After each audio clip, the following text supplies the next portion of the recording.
வானத்தையும் பூமியவும் சர்வலோகத்தையும் உண்டாக்கின பரலோக தகப்பனே, தகப்பனே, உம்முடைய ஜனங்களை அற்பமாக அல்ல, சொற்பமாய் அல்ல, வானத்தின் பலகனியை திறந்து நீர் ஆசீர்வதிக்கிற தேவனான். தகப்பனே, உம்முடைய பிள்ளைகளோடு பேசுங்க, உம்முடைய வார்த்தைகளை வெளிப்படுத்துங்க. அடியானை மறைத்து தேவ ஆவியானோர் வெளிப்படுவாராக. இயேசுவின் நாமத்தை கொண்டு ஜெபிக்கிறோம் பிதாவே. அப்படியே அமரலாம். இன்னைக்கு ஆண்டுடைய பிள்ளைகளை இவ்வளோ இடங்களுக்கு பாருங்க, பின்னாடி நீங்கள் அப்படியே அல்லேலூயா கர்த்தருக்குள்ளே நல்ல மன மகிழ்ச்சியாக இருங்க. ஆமாம், ஆண்டவர் நல்லவர். சபையும் கிறிஸ்துவும், சபையும் கிறிஸ்துவும். சபை என்றால் ஜனங்கள், ஜனங்கள் கூடி வருகிற இடம்தான் சபை. அல்லேலூயா. இன்னைக்கு செய்தியினுடைய முக்கியமான தலைப்பு சபையும் கிறிஸ்துவும், சபையும், சபையும் கிறிஸ்துவும். சபை என்றால் எவ்வளவு மேன்மையானது என்று புதிய ஏற்பாட்டில் பழைய ஏற்பாட்டில் ரொம்ப அருமையாக தெளிவாக கொடுக்கப்பட்டிருக்கிறது. கர்த்தருடைய பிள்ளைகள் நீங்கள் வந்து போகிறவங்களாக இருக்கக்கூடாது. சபையினுடைய மேன்மையை முதலாவது என்ன செய்யணும்? கர்த்தருடைய பிள்ளைகள் அறிந்து கொள்ளணும். சபை என்பது மேன்மையான ஒரு இடம். சபைக்கும் கிறிஸ்துவுக்கும் எவ்வளவு ஒரு மேன்மையான ஒரு தொடர்பு, மேன்மையான பொருள் இருக்குது என்று சொல்லி நம் வேதத்தில் வாசிக்கும்போது ரொம்ப ஆச்சரியமாக இருக்கும். சாதாரணமானவர்களோட ஆமாம் மேன்மையானவர்களாக காணப்படுவார்கள். சொல்லுங்க அல்லேலூயா. எபிரேயர் 12ஆம் அதிகாரம் 13-14 வசனம். முடமாயிருக்கிறது விசகி போகாமல் சொஸ்தமாகும்படிக்கு உங்கள் பாதங்களுக்கு வழிகளை செவ்வைப்படுத்துங்கள். யாவரோடும் சமாதானமாய் இருக்கவும் பரிசுத்தமுள்ளவர்களாய் இருக்கவும் நாடுங்கள். பரிசுத்தம் இல்லாமல் ஒருவனும் கர்த்தரை தரிசிப்பது இல்லையே. ஆமென். அல்லேலூயா. அல்லேலூயா. முடமாயிருக்கிறது பிசகி போகாமல் சொஸ்தமாகும்படிக்கு உங்கள் பாதங்களுக்கு வழிகளை செவ்வைப்படுத்துங்கள் அப்படின்னு வாசிக்கிறோம்.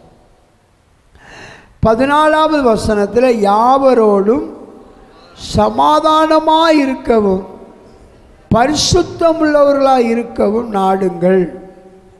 பரிசுத்தம் இல்லாமல் ஒருவனும் கர்த்தரை தரிசிப்பதில்லையே அப்படின்னு சொல்லி இந்த 2 வசனம் நமக்கு ரொம்ப தெளிவான விளக்கத்தை ஆவியானவர் நமக்கு கொடுத்துருக்கிறார்.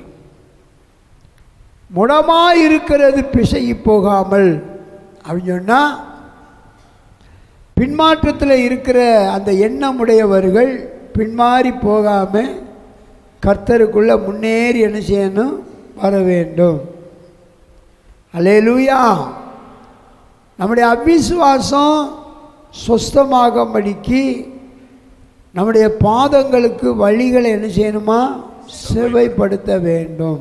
சொல்லுங்க அல்லேலூயா. ஏன்னா நம்முடைய ஆண்டவர்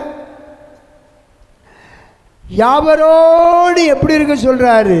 சமாதானமாக இருக்கவும் பரிசுத்தமுள்ளவர்களாக இருக்கவும் நாடுங்கள். பரிசுத்தம் இல்லாமல் ஒருவனும் கர்த்தரை தரிசிப்பதில்லையே அப்படின்னு வாசி. சொல்லுங்க அல்லேலூயா. ஆண்டவருடைய பிள்ளைகள் இந்த நாட்களில் சபை ரொம்ப முக்கியமான ஒரு பகுதியில் இருக்கிறது. இந்த மேன்மையான சபையைத்தான் கர்த்தராகிய தேவன் தம்முடைய வருகையில் என்ன செய்ய போகிறார்? மறுபடுத்தி அவருடைய ராஜ்யத்துக்குள்ளே கொண்டு போகிறார். அல்லேலூயா. உலகம் எங்கு பார்த்தாலும் விஞ்ஞானிகள் சொல்கிறாங்க, இன்னும் 13 வருஷத்துக்குள்ளே 14 வருஷத்துக்குள்ளே உலகம் அழிஞ்சு போயிடும் அப்படின்னு சொல்கிறாங்க. நிறைய சாஸ்திரிகளும் சீக்கிரத்தில் உலகம் முடிவு உண்டாகுது அப்படின்னு சொல்கிறாங்க. உலகம் தேவ ஜனங்களுக்கு இந்த உலகம் முடிஞ்சாலும் ஒரு நித்தியமான புதிய வானம், புதிய பூமி, புதிய எருசலேம் என்று சொல்லி புதிய ஒரு உலகத்தை தேவன் நமக்கு வைத்திருக்கிறார். அதனால் ஆண்டுடைய பிள்ளைகள் நாம் கர்த்தருடைய ராஜ்யத்திற்கு நம்ம எப்படி இருக்கணும்? ஆயத்தமாக இருக்க வேண்டும். சொல்லுங்க அல்லேலூயா. நாம் முதலாவது நாம் பார்க்க போகிற பாயிண்ட் நாம் தேவனுக்கு பிள்ளைகளாக இருக்கிறோம் என்பதை உணர வேண்டும். இயேசு கிறிஸ்து நமக்கு பிதாவாக இருக்கிறார். இப்பிதாவும் குமாரனும் நமக்கு பிதாவாக இருக்கிறார்கள். நாம் எல்லாரும் தேவனுடைய பார்வையில் அவருடைய பிள்ளைகளாக இருக்கிறோம். பிள்ளைகள் நம்ம அல்ல, அந்நியர்கள்ல, பிள்ளைகள். எபிரேயர் 2ஆம் அதிகாரத்தில் ரொம்ப தெளிவாக கொடுக்கப்பட்டிருக்கு. 13-14வது வசனம். நான் அவரிடத்தில் நம்பிக்கையாய் இருப்பேன் என்றும். கவனிங்க, நான் அவரிடத்தில் நம்பிக்கையாய் இருப்பேன் என்று, இதோ நானும் தேவன் எனக்கு கொடுத்த பிள்ளைகளும் என்றும் சொல்லி இருக்கிறார். பாருங்க, இது யார் சொல்றா? ஆண்டவராய் இயேசு கிறிஸ்து சொல்லுகிற வார்த்தையை ஏசாயா தீர்க்கதரிசி அங்கே என்ன செய்கிறாரு? எழுதுகிறார். அல்லேலூயா. இதோ நானும் தேவன் எனக்கு கொடுத்த பிள்ளைகளும். அல்லேலூயா. அடுத்தது, ஆதலால் பிள்ளைகள் மாம்சத்தையும் இரத்தத்தையும் உடையவர்களாய் இருக்க. பாருங்க, பிள்ளைகள் மாம்சத்தையும் இரத்தத்தையும் உடையவர்களாய் இருக்க அவரும் அவர்களைப் போல மாம்சத்தையும் இரத்தத்தையும் உடையவரானார். பாருங்க, போதும். நாம அவருடைய பிள்ளைகளாக இருக்கிறோம். அல்லேலூயா சொல்லுவோமா?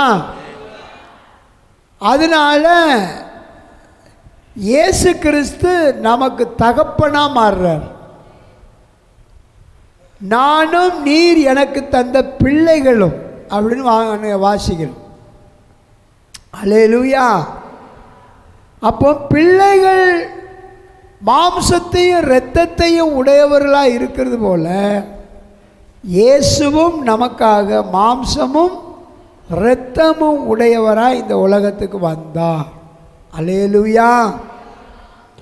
அப்போ தேவனுடைய பிள்ளைகளை நாம் கர்த்தருக்கு, சபைக்கு, சபை மக்கள் தேவனுக்கு நம்ம எப்படி இருக்கிறோம்? வாயத்தரங்க பிள்ளைகளாக இருக்கிறோம். அவருடைய பிள்ளைகளாக இருக்கிறோம். தயவாக உங்கள் தலையை உயர்த்தி நல்லா வாயத்திறந்து, நான் கர்த்தருக்கு யாராக இருக்கிறேன்? பிள்ளையார். ஆண்டவர் பேரம்பேத்தியை தேடி வரல, பிள்ளைகளாக நம்மளை ஏற்படுத்த வந்தார். அல்லேலூயா.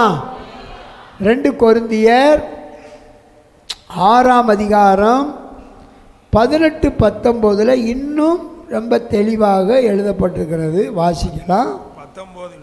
2 கொரிந்தியர் 6ஆம் அதிகாரம் 17-18வது வசனம். ஆனபடியால் நீங்கள் அவர்கள் நடுவிலிருந்து புறப்பட்டு பிரிந்து போய். ஆனபடியால் நீங்கள் அவர்கள் நடுவுனா உலகத்தாரை விட்டு பிரிந்து போய் அசுத்தமானதை தொடாதிருங்கள் என்று கர்த்தர் சொல்லுகிறார். அசுத்தமானதை தொடாதிருங்கள். அவர்கள் நடுவிலிருந்து பாரம்பரியத்திலிருந்து, சடங்காச்சாரத்திலிருந்து, பாவம் துன்மார்க்கத்திலிருந்து பிரிந்து போய் அசுத்தமானதை தொடாதிருங்கள் என்று கர்த்தர் சொல்லுகிறார். அப்பொழுது நான் உங்களை ஏற்றுக்கொண்டு. பாருங்க, அப்பொழுது நான் உங்களை ஏற்றுக்கொண்டு உங்களுக்கு பிதாவாய் இருப்பேன். உங்களுக்கு பிதாவாய் இருப்பேன். நீங்கள் எனக்கு குமாரரும் குமாரத்திகளுமாய் இருப்பீர்கள் என்று சர்வ வல்லமையுள்ள கர்த்தர் சொல்லுகிறார். யாராருக்கு விளங்குது? கரங்களை தட்டி சொல்லுவோமா? எல்லாரும் கைகளை தட்டி. எவ்வளோ அருமையான சத்தம். நல்லா கவனிங்க. நீங்கள் அவர்கள் நடுவில் இருந்து உலகத்தாரோடு இன்னும் கலந்து உறவாடி பின்னி பிணைந்திருந்தோம்னா கர்த்தர் நம்மளை ஆசீர்வதிக்கிறதுக்கு தடையாக இருக்கும். மோசே பார்வோனிடத்தில் சொல்லும்போது, நாங்கள் 3 நாள் இந்த எகிப்தை விட்டு எல்லையை விட்டு கடந்து போய் வனாந்தரத்தில் போய் நாங்கள் எங்கள் தேவனுக்கு என்ன செய்யணும்? ஆராதனை செலுத்தணும். பார்வோன் சம்மதிக்க மாட்டேங்கிறான். ஆனாலும் கர்த்தர் தம்முடைய வல்லமையை விளங்க பண்ணினார். நாம் தேவனுடைய பிள்ளைகள்.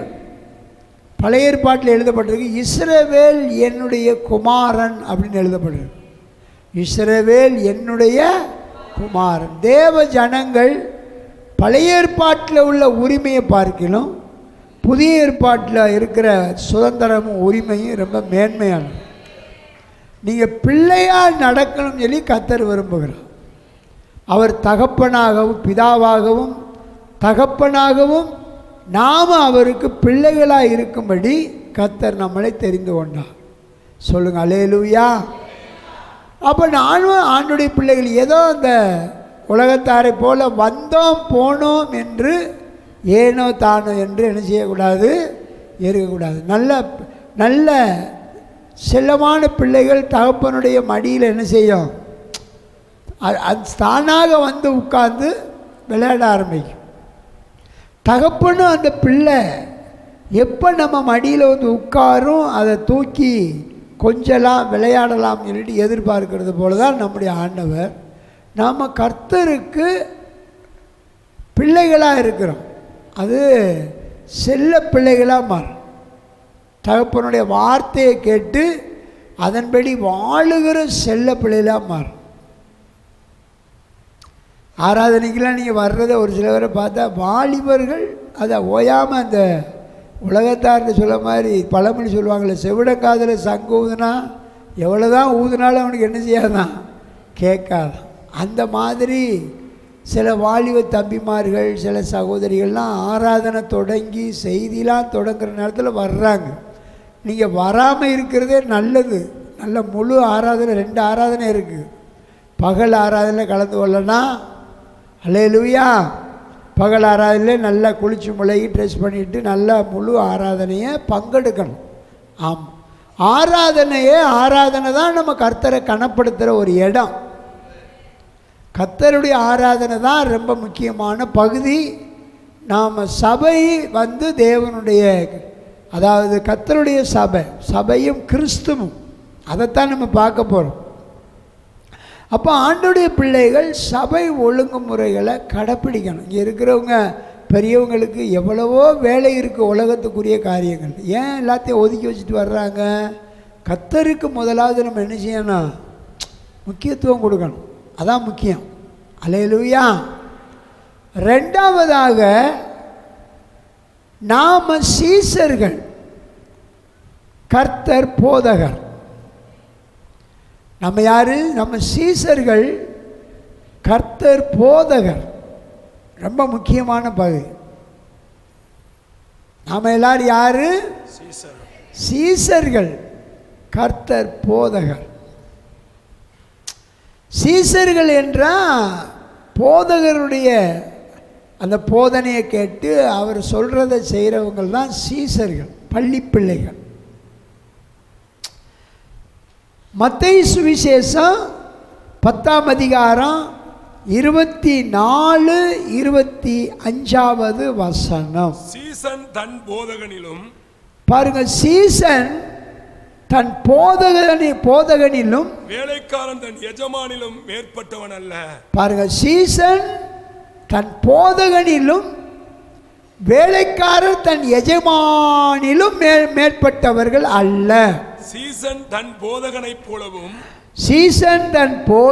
போலவும் வேலைக்காரன் தன் எஜமானைப் போலவும் இருப்பது போதும். வீட்டு எஜமானையே போதும். நல்லா கவனிங்க. சீசன் யாரை போல இருக்கணுமா? போதகனை போல. கொஞ்சம் வாயை தரங்க. சீசன் போதகனை போலவும் வேலைக்காரன் எஜமானை போலும் இருப்பது போதும் சொல்றார். அப்ப நம்ம ஆண்டவராய் இயேசு கிறிஸ்து நல்ல போதகர். நாம அந்த நல்ல போதகரை போல நம்ம என்ன செய்யணும்? சீசர்களாக இருந்து அவரை போலவே நம்ம மாறணும். அவர் நமக்கு கர்த்தருடைய பிள்ளைகளை நல்ல போதகராக இருக்கிறார். சொல்லுங்க அல்லேலூயா. அப்போ ஆண்டவருடைய பிள்ளைகள் நம்ம சீசர்களாக இருக்கணும். நீங்கள் குடும்பத்தில் கணவன் எஜமானும் மனைவி எஜமாட்டியமாக இருக்கிறது அது உங்களுக்குரியது.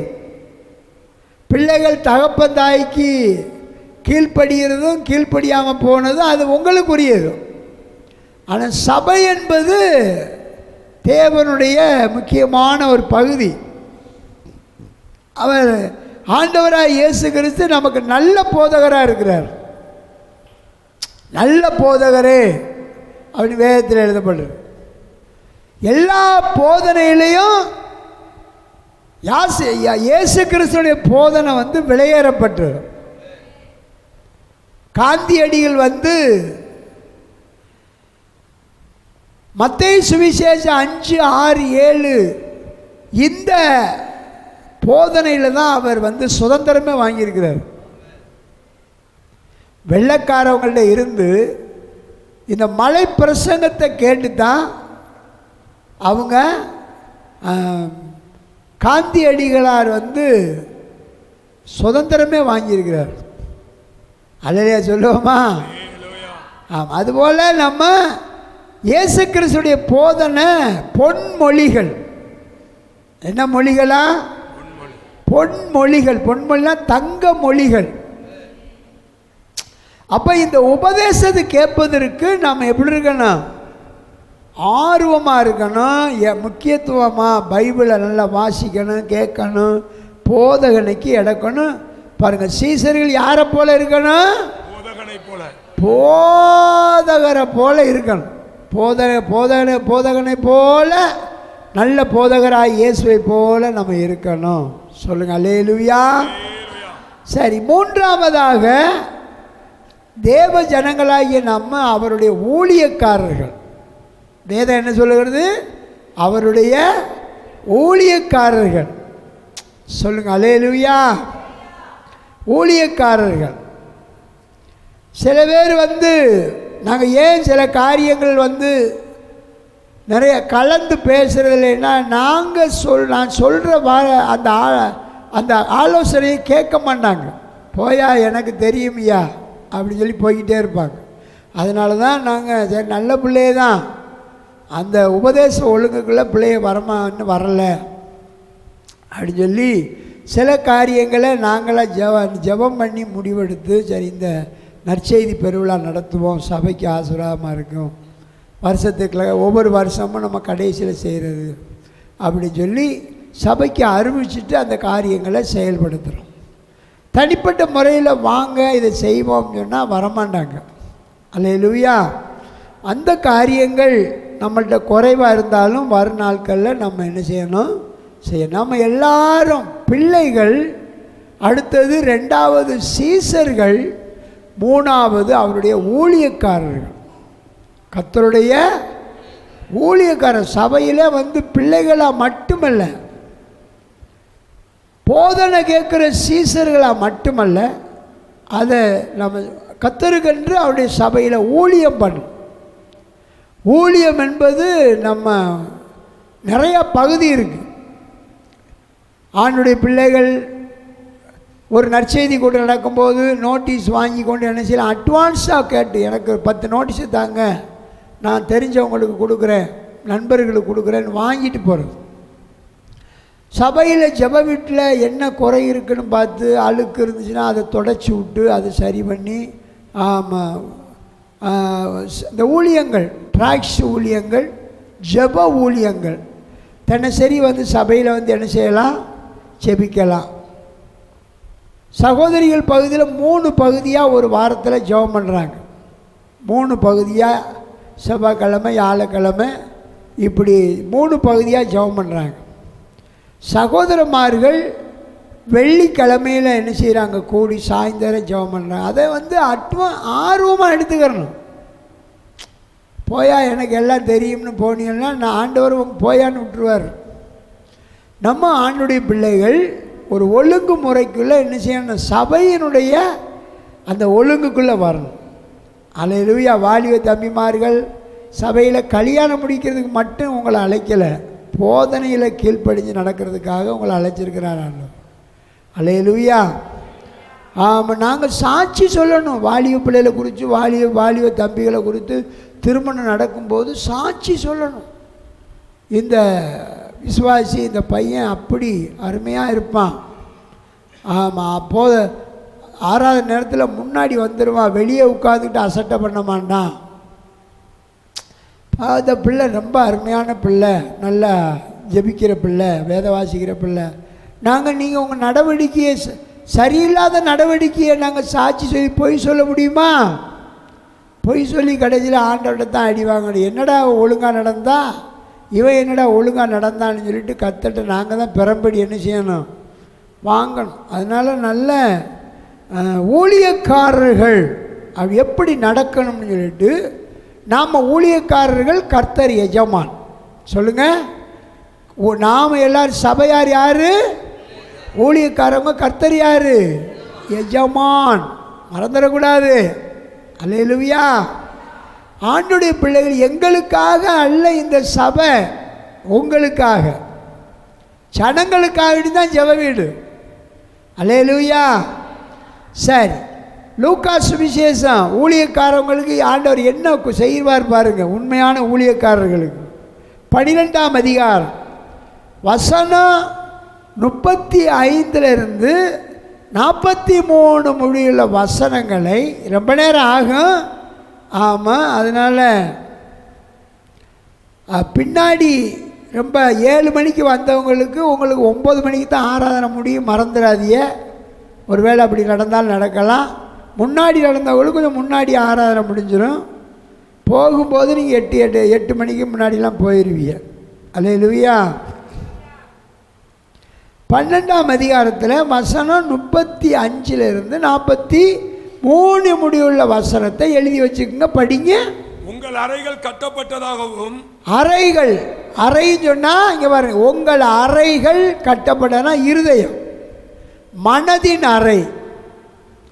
உங்கள் அறைகள் கட்டப்பட்டதாகவும், உங்கள் விளக்குகள் எரிகிறதாகவும், உங்கள் இரட்சிப்பின் விளக்கு எரிகிறதாகவும், தங்கள் எஜமான் கல்யாணத்திலிருந்து வந்து தட்டும் போது, தங்கள் எஜமான் பரலோகத்திலிருந்து வந்து தட்டும் போது உடனே அவருக்கு திறக்கும்படி எப்பொழுது வருவார் என்று காத்திருக்கிற மனுஷன், உடனே அவருக்கு திறக்கும்படி எப்பொழுது வருவார் என்று காத்திருக்கிற மனுஷருக்கு ஒப்பாகவும் இருங்கள்.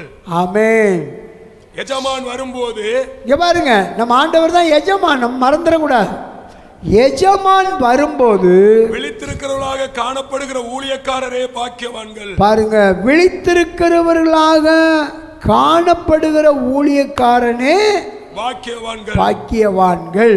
அவர் அறை கட்டிக்கொண்டு, இங்க பாருங்க, எஜமான் வந்து விழித்திருந்து ஜெபிக்கிற ஊழியக்காரனு, விழித்திருக்கிற அந்த ஊழியக்காரனை பார்த்த உடனே அந்த எஜமான் என்ன செய்வாரா, அவர் அறவை துண்டை எடுத்து இடுப்பில் கட்டி கொண்டு அவர்களை பந்தி இருக்க செய்து, எஜமான் தன்னுடைய ஊழியக்காரர்களை, உண்மையான ஊழியக்காரர்களை பந்தி இருக்க செய்து சமீபமாய் வந்து பாருங்க அவர்களுக்கு ஊழியம் செய்வார் என்று மெய்யாகவே உங்களுக்கு சொல்லுகிறேன். நம்ம எல்லாரும் ஊழியக்காரர்களை உண்மையா நடந்தோம்னா அவர் நமக்கு ஊழியம் செய்வாராம்.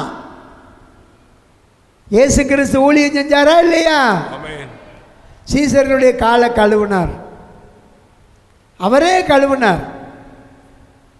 நாம உண்மையா பிரியமா நம்ம நடக்க இங்க பாருங்க, கர்த்தர் எஜமான் அவரே பாருங்க அறையை கட்டி கொண்டு நமக்கு ஊழியம் பண்ணுவாராம்.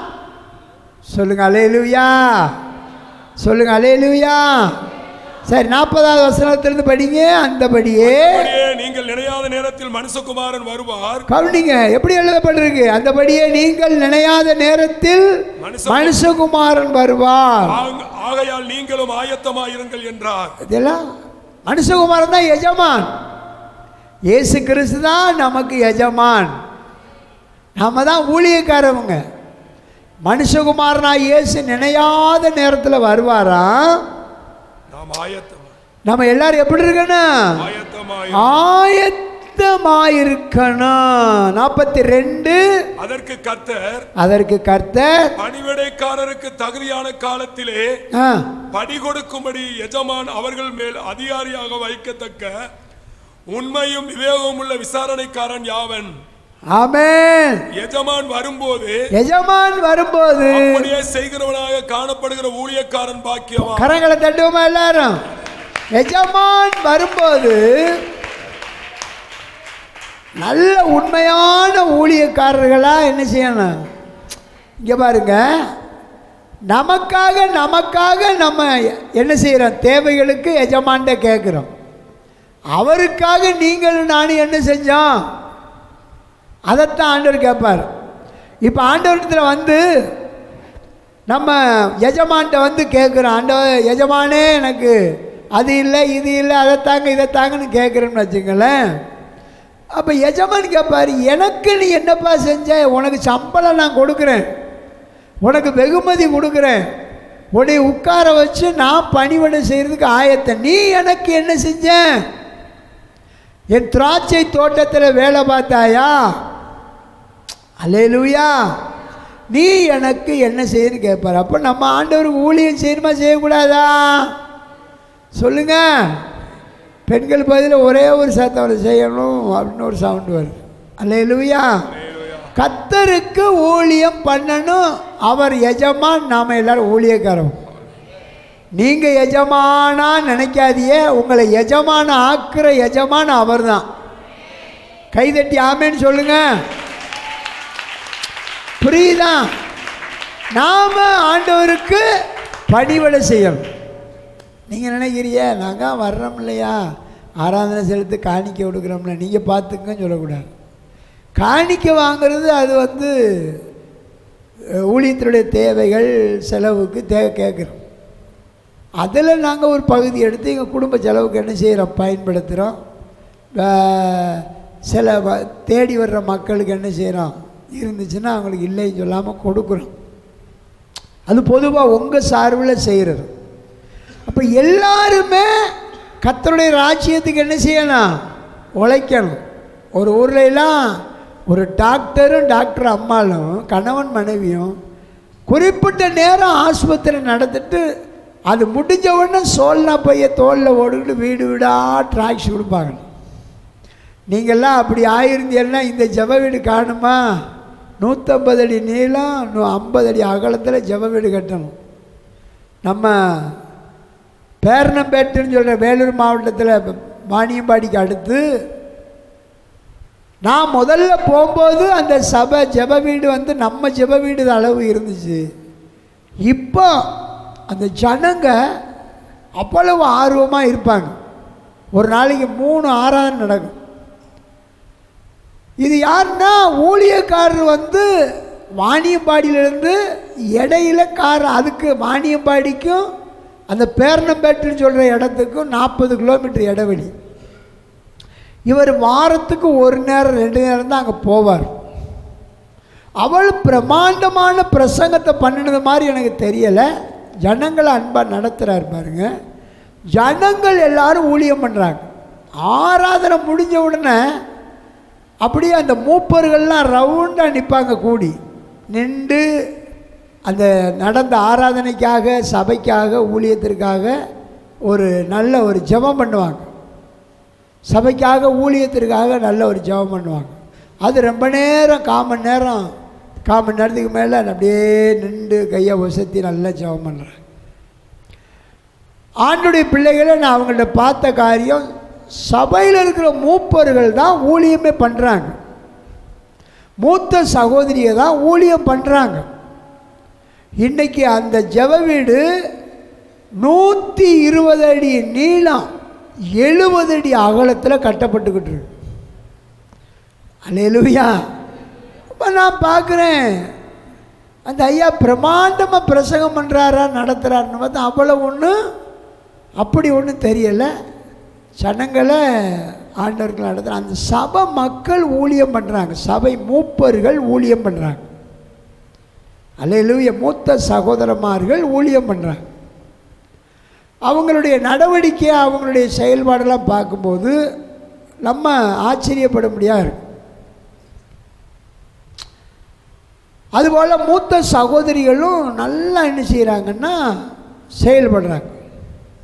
ஆண்டுடைய பிள்ளைகள் செயல்படுறதுனால இன்றைக்கி அந்த ஜெப வீடு வாணியம்பாடியில் பெரிய ஒரு ஜெப வீடு கட்டி முடிஞ்சு, அங்கே அந்த பேரணம்பேட்டிலையும் இன்றைக்கி பாருங்கள் பெரிய ஒரு நாள் ஆச்சரியப்படும், இவ்வளோ பெரிய அகலம், இவ்வளோ நீளமா.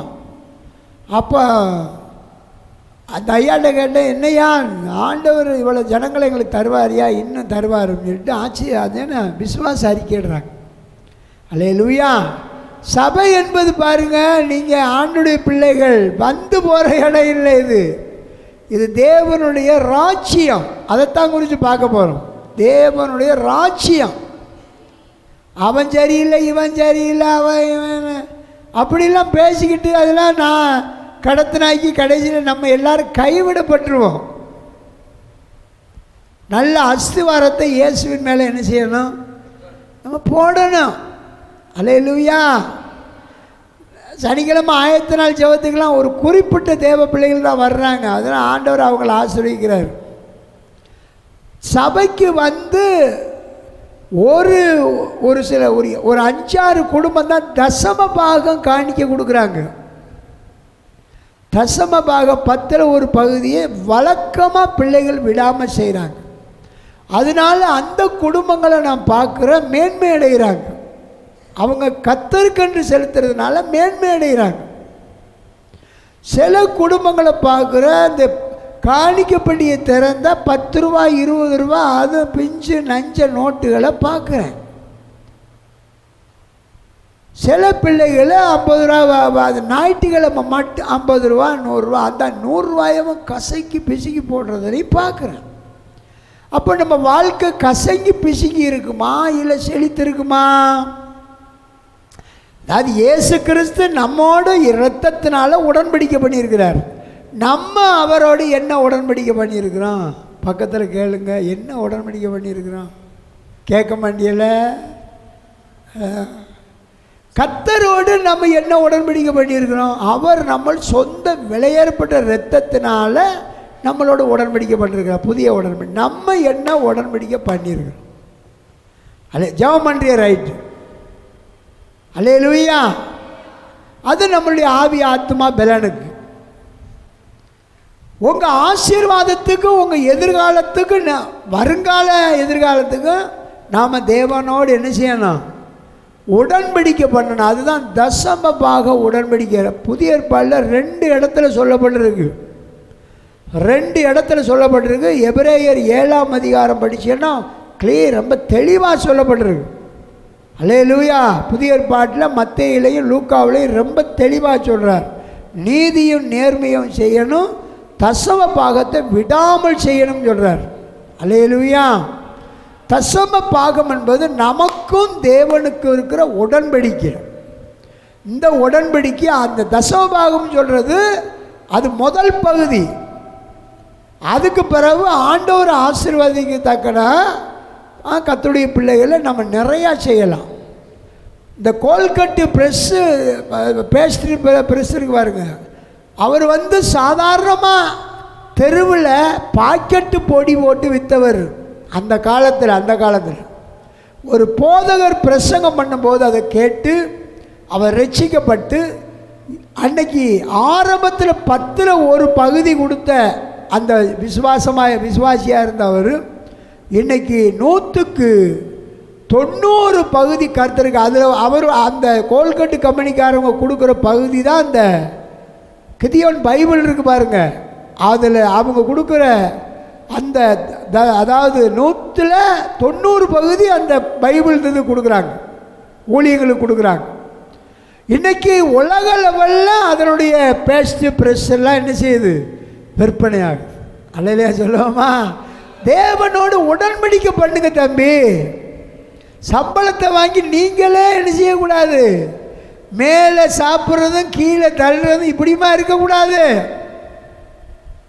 நாம் தேவனோடு உடன்படிக்கை பண்ணுங்க. நாம் தேவனுடைய ஊழியக்காரன், அவர் எஜமான். அல்லேலூயா. அந்த எஜமானுக்கு நீங்களும் நானும் எப்படி இருக்கணும்? வர்ற 2025ஆம் ஆண்டில் கிளியராக இருக்கணும். ஆண்டுடைய பிள்ளைகள் கவர் இருக்குது, கவரில் உங்கள் தசமபாகம் வச்சு பேர் எழுதி ஒன்றில் கையில் கொடுக்கணும், இல்லைன்னா காணிக்கை பெட்டியில் போட்டு போகணும். உங்கள் பேர் எழுதி உங்கள் விண்ணப்பங்களை கூட அதில் எழுதலாம். அதில் உடன்படிக்கை பண்ணணும். சபை வளரணும், ஊழியங்கள் பெருகணும். அல்லேலூயா. ஆண்டுடைய பிள்ளைகள் நம்ம கொடுக்கிறவர்களாக மாறணும். நம்ம சபையில் கொடுக்கிறவர்களாக மாறணும். இப்போ திடீர்னு ஜெப வீடு கட்டணும்னு வர்றாங்க, அவங்களுக்கு நம்ம சபையிலேருந்து உதவி பண்ணுவோம். யாராட்டு விதவைகள், திக்கற்ற பிள்ளைகள், சில விதவைகள்லாம் வேண்டாம்னு கையெடுத்து கும்பிட்டுருவாங்க, அதனால் கொடுக்குறதே இல்லை. வேணா கௌரவப்படுவாங்க, எனக்கு வேண்டாம், நான் வாங்கவே மாட்டேன், தலைமுறையோன்னு கொடுக்குறதே இல்லை. அல்லேலூயா. வேணும்னு இல்லாதவங்களுக்கு நம்ம பேர் சொல்ல மாட்டோம், கொடுப்போம். தேடி வர்ற மக்களுக்கு கொடுப்போம். அது உங்கள் சார்பில் தான் எல்லாம் நடக்கும்.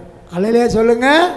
அந்த வேலையை நீங்கள் செய்ய முடியாது, நாங்கள் தான் செய்வோம். அன்றைக்கி 2 தேவ ஊழியக்காரங்க வந்தாங்க. ஐயா ஜெப வீடு கட்ட போகிறோம். ஒரு ஜெப வீடு திறப்பில் 2 பேருக்கும் டக்குன்னு 2000 கொடுத்து இருந்தாங்கய்யா, கையில் வச்சு நீங்கள் வேலையை பாருங்கள், கர்த்தர் நடத்துவார். அல்லேலூயா. இப்படி சில காரியங்கள், ஊழியத்தினுடைய கட்டட பணி வேலை எல்லாம் செய்வோம். அல்லேலூயா. அப்போ ஆண்டுடைய பிள்ளைகள் நீங்கள் கர்த்தரோடு உடன்படிக்கை பண்ணணும். என்ன வந்தோம் போனோம்னு இருக்கக்கூடாது, ஒரு உறுதிமொழியோடு இருக்கணும். வந்தோம், ஞாயிற்றுக்கிழமை வந்தோம், ஏதோ ஹோட்டலில் சாப்பிட்ட மாதிரி சாப்பிட்டோம், ஆமாம், ஒரு ஏதாட்டு கிஃப்ட் கொடுத்துட்டு போவோம் சொல்லி காணிக்க பெட்டியில் எதையாட்டு போட்டு போகிறோம்னு வேலை அது செய்யக்கூடாது. நம்ம பிள்ளைய சொல்லுங்கள், நம்ம எல்லாரும் யாரு? கர்த்தருக்கு பிள்ளைய. அல்லேலூயா. பிள்ளைய. அடுத்தது நாம சீசர்கள், அவர் போதகர். நாம ஊழியக்காரர், அவர் எஜமான். நாம் உண்மையாக ஆண்டவருக்கு என்று எல்லாரும் ஊழியம் பண்ணா, உங்களை என்னையும் பந்தியருக்கு வச்சு அவர் ஊழியம் பண்ணுவார். நம்ம எவ்வளோ ஒரு ஆசீர்வாதமான சத்தியம் சொல்லுங்கள். அல்லேலூயா. ஆண்டவருடைய பிள்ளைகள், நீங்கள் கர்த்தரோடு உடன்படிக்கை பண்ணுங்க. யாராட்டு உங்களை தசமபாகம் புதிய ஏற்பாடில் சொல்லியிருக்கோம் எங்கே சொல்லுங்கன்னு பார்த்தா அவனை கூட்டிகிட்டு வாங்க, கையை பிடிச்சி இங்கே கூட்டிகிட்டு வாங்க, அவங்களுக்கு விளக்கம் கொடுப்போம். பைபிளில் சொல்லப்பட்டிருக்கார், இதான் தேவனோடு ஜனங்கள் பண்ணுகிற உடன்படிக்கை. சொல்லுங்க. அல்லேலூயா. ஆமாம். அதாவது 4வது, நாம சகோதரர்கள். ஆண்டவருக்கு நமக்கு அவர் அண்ணன். இயேசு கிறிஸ்துக்கு நம்ம யாரு? சகோதரர்கள். அவர் நமக்கு அண்ணன். எபிரேயர் 2ஆம் அதிகாரத்திலே எழுதப்பட்டிருக்கு பாருங்க, 11:12. எப்படியெனில் பரிசுத்தம் செய்கிறவரும் பரிசுத்தம் செய்யப்படுகிறவருமாகிய யாவரும் ஒருவராலே உண்டாயிருக்கிறார்கள். இந்த நிமித்தம் அவர்களை சகோதரர் என்று சொல்ல அவர் வெட்கப்படாமல், அடுத்தது, உம்முடைய நாமத்தை என் சகோதரருக்கு அறிவித்து சபை நடுவில் உம்மை துதித்து பாடுவேன் என்றும். அல்லேலூயா சொல்லுவோமா? நம்மளை சகோதரர்கள் என்று சொல்ல அவர் வெட்கப்படாம, அவர் எவ்வளவு பெரிய தேவகுமாரன், வானாதி வானங்களை படைச்சவர், பிதாவாகிய தேவன் இயேசுவுக்கென்று தான் எல்லாத்தையும் படைச்சாராம். பைபிள் படிச்சு எல்லாம் ஆச்சரியமா இருக்கு. இயேசுவுக்கு என்று தான் எல்லாவற்றையும் படைச்சாராம் இந்த உலகத்தில். பிதா ஆபிரகாமுக்காக எல்லாவற்றையும் படைத்த தேவன், அவன் விழுந்து போன பிறகு அந்த எல்லா படைப்புகளையும் தன்னுடைய குமாரனாய் இயேசுவுக்கென்றே படைத்தார். அவருக்கென்றே படைக்கப்பட்டது. பிந்தின ஆதாமாய் இயேசு எல்லாவற்றையும் அவர் சுதந்திரித்து கொண்டார். சொல்லுங்க. அல்லேலூயா. சொல்லுங்க. எல்லா பக்கத்தில் கை கொடுத்து சொல்லுங்க, நம்ம எல்லாரும் சகோதரர்கள். நமக்கு மூத்த அண்ணன் இயேசு. மூத்த அண்ணன் யாரு? இயேசு. அல்லேலூயா. எவ்வளவு பெரிய பாக்கியத்தை நம்ம பெற்றிருக்கிறோம். அல்லேலூயா. இன்னைக்கு விவரம் தெரியாமல் மக்கள் அலைஞ்சுதான் இன்னைக்கு. ஆமாம், கடவுள் பேரை சொல்லி துப்பாக்கி எடுத்து சண்டை ஓட்டு ஒருத்தருக்கு ஒருத்தர் மாண்டுக்கிட்டு இருக்கிறான். நம்ம ஆண்டவர் எவ்வளவு நல்ல அண்ணன், உங்களுக்காக எனக்காக அவரே ஜீவ பலியானார். நாம் நிர்வாணமாக நிற்க வேண்டிய இடத்துல அவர் நிர்வாண கோலமானார். நாம் அடிபட வேண்டிய இடத்துல அவர் அடிபட்டார். நாம் அவமானப்பட வேண்டிய இடத்துல இயேசு அவமானப்பட்டார். நாம் காரி உமிழ வேண்டிய இடத்துல அவர் காரி உமிழப்பட்டார். நாம் கன்னத்தில் அடி வாங்க வேண்டிய இடத்துல நமக்காக அவர் கன்னத்தில் அடி வாங்கினார்.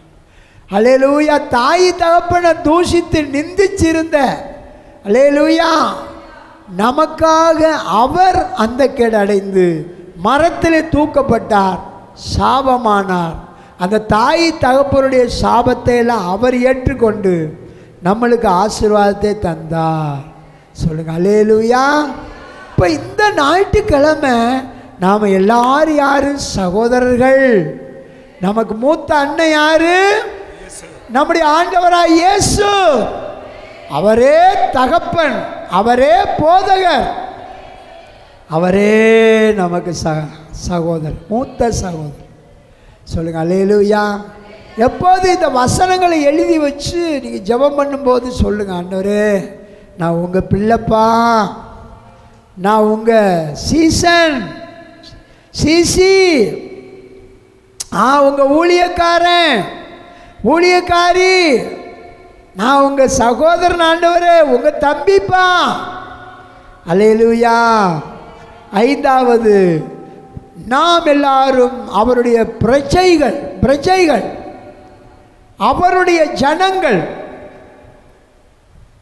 அல்லேலூயா.